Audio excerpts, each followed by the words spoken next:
Malam sudah turun ketika Dita dan Mira masih berada di jalanan sepi. Mereka baru saja pulang dari sebuah tempat wisata pegunungan yang jauh, dan untuk kembali ke kota, mereka harus melewati hutan lebat. Jalan aspal yang tadinya mulus perlahan berubah menjadi jalur kecil, diapit pepohonan tinggi yang gelap.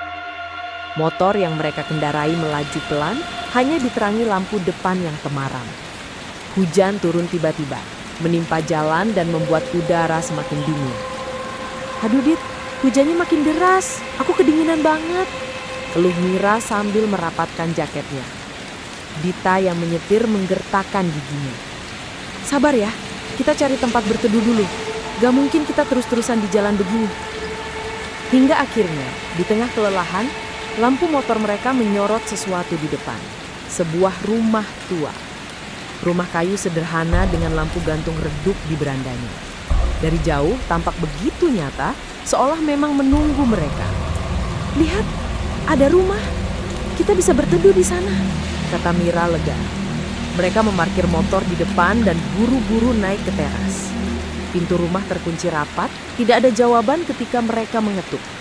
Karena basai dan kelelahan, keduanya memutuskan duduk bersandar di teras. "Besok pagi kita minta izin sama pemilik rumah," gumam Dita. Rasa kantuk akhirnya menguasai mereka, dan tanpa sadar mereka tertidur.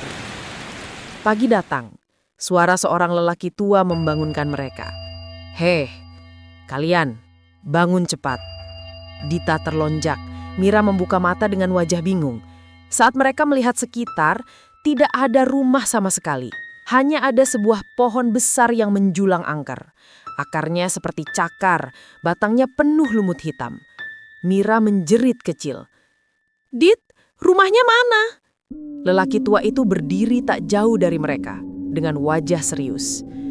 "Kalian melihat rumah itu? Kalian tidak masuk rumah itu kan?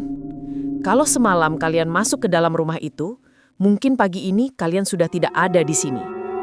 Dita menatapnya, tubuhnya merinding. "Apa maksud Bapak?" Lelaki itu menatap pohon besar itu.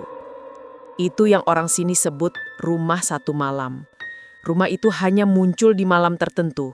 Siapapun yang masuk atau tidur di dalamnya tak pernah kembali. Ada yang bilang mereka tersesat di dunia lain. Ada pula yang bilang ruh mereka terjebak di dalam rumah itu selamanya." Mira memeluk tubuhnya sendiri, wajahnya pucat. "Jadi semalam kita hampir..." "Ya," potong lelaki itu. "Untung kalian tidak tertidur di dalam rumah itu. Itu sebabnya kalian bisa bangun di dunia nyata. Kalau tidak, kalian sudah jadi bagian dari rumah itu." Angin pagi berembus, membuat dedaunan bergetar. Suasana terasa semakin dingin meski matahari sudah muncul. Dita menyalakan motor dengan tangan gemetar. Mereka berdua buru-buru meninggalkan tempat itu. Sesekali menoleh ke belakang. Pohon besar itu masih berdiri, diam, tapi seakan menyimpan sesuatu yang menunggu malam tiba. Dan entah kenapa, Dita merasa samar-samar mendengar suara pintu berderit. Seolah rumah itu kembali membuka diri.